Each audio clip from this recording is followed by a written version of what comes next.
नमस्कार दोस्तों, मैं भगवान साहब, मेरा चैनल देसी इलाज बंसल में आप सभी का स्वागत है। दोस्तों, आज मैं उन भाइयों के लिए नुस्खा बताने जा रहा हूं जिन भाइयों के पेनिस में इरेक्शन नहीं आता है और उनके पेनिस में हमेशा ढीलापन बना रहता है।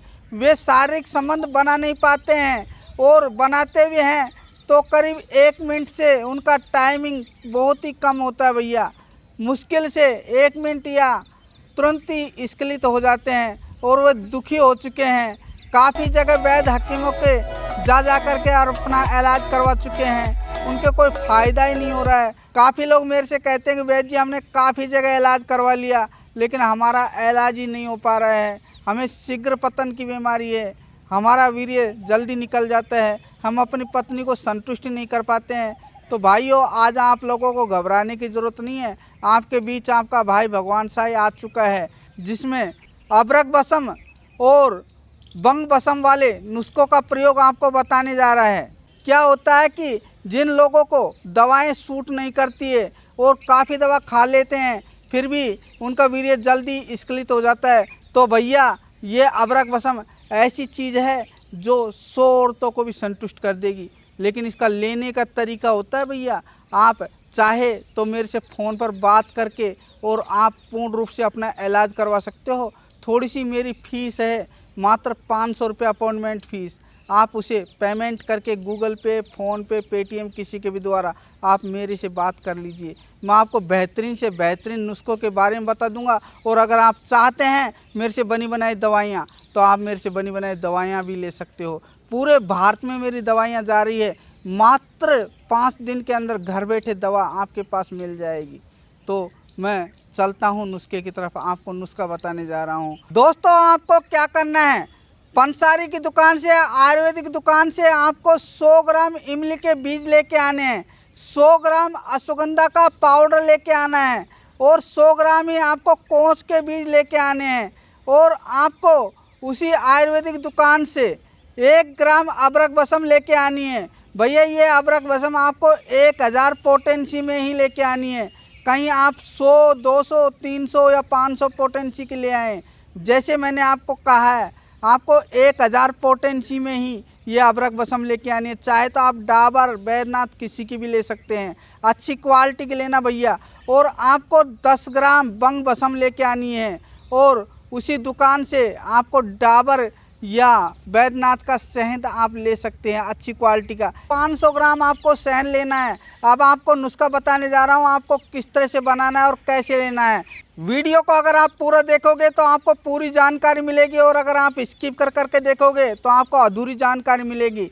भैया, आपको क्या करना है, एक मिट्टी का बर्तन लेना है। बर्तन चाहे तो आप किसी का भी ले सकते हो, लेकिन मिट्टी का बर्तन थोड़ा श्रेष्ठ होता है। आपको अगर मिट्टी का बर्तन नहीं मिले तो आप कोई सा भी एक बर्तन ले लीजिए और उसके अंदर आपको पानी भरना है।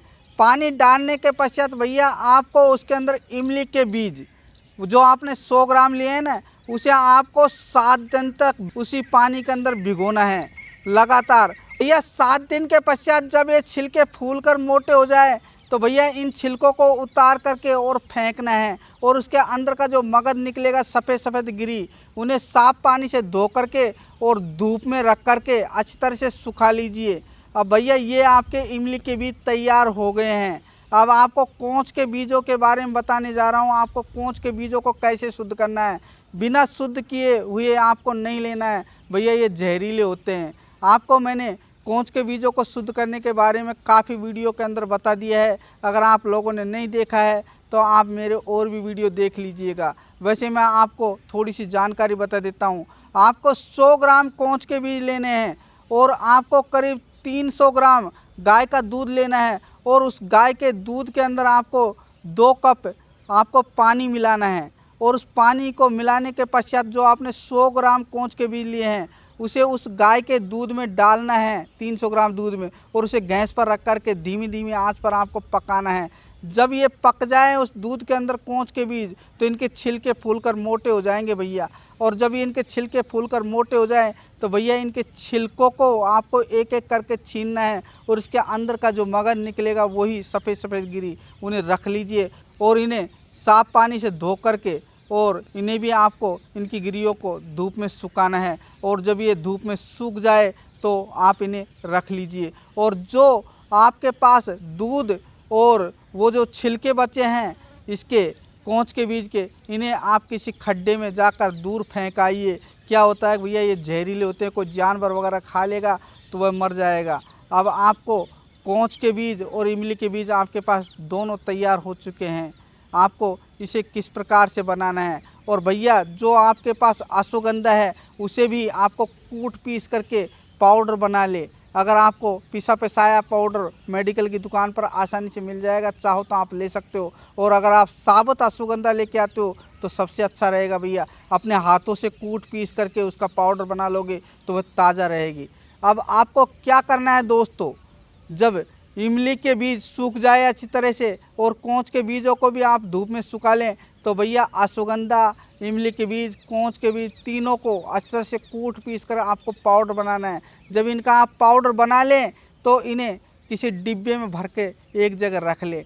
अब दोस्तों आपने जो 1 ग्राम 1000 पोटेंसी की अबरक बसम ली है उसको और 10 ग्राम बंग बसम को, दोनों को जो आपने 500 ग्राम शहद लिया है उसके अंदर आपको दोनों को मिक्स करनी है उस शहद के अंदर।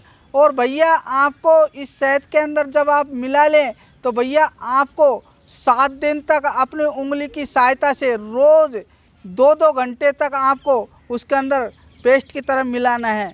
लगातार 7 दिन तक आपको प्रत्येक दिन 2 घंटे उसके अंदर अच्छी तरह से उंगली डाल करके और मिक्स करके फेंटना है। आपको तुरंत नहीं लेना है, इस नुस्खे को 7 दिन तक रखे रहने देना है। जब दोस्तों आपके 7 दिन पूरे हो जाएं तो आपको नुस्खा किस प्रकार से लेना है मैं आपको बताने जा रहा हूं। आपको क्या करना है, 300 ग्राम गाय का दूध लेना है और उस गाय के दूध को आपको थोड़ा गुनगुना गर्म करना है, ज़्यादा गर्म नहीं करना है भैया। चाहो तो आप ठंडे दूध के साथ भी ले सकते हो, ये आपकी मर्जी के ऊपर निर्भर है।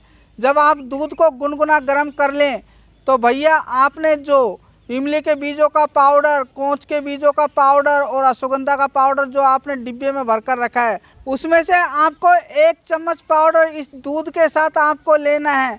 और उसके पश्चात भैया जो आपने अबरक बसम और बंग बसम का जो पेस्ट शहद में मिलाया है उसमें से आपको 1 उंगली डालनी है, ये बीच की उंगली डाल लीजिए और उस शहद के अंदर से इस प्रकार से डाल के और उसको निकाल लीजिए। और 1 उंगली निकाल करके और आपको चाटना है, 1 उंगली से ज़्यादा आपको वो शहद नहीं चाटना है। ध्यान रखना है कहीं आप ज़्यादा शहद चाट ले और ज़्यादा मर्दाना ताकत बढ़ाने के चक्कर में भैया मैं 2 उंगली शहद चाट लूँ, यह आपको धीरे धीरे करके ही नुस्खा लेना है। जब आप शहद को चाटे तो भैया उसके आधे घंटे पश्चात आपको पानी पीना है, तुरंत पानी नहीं पीना है आपको भैया।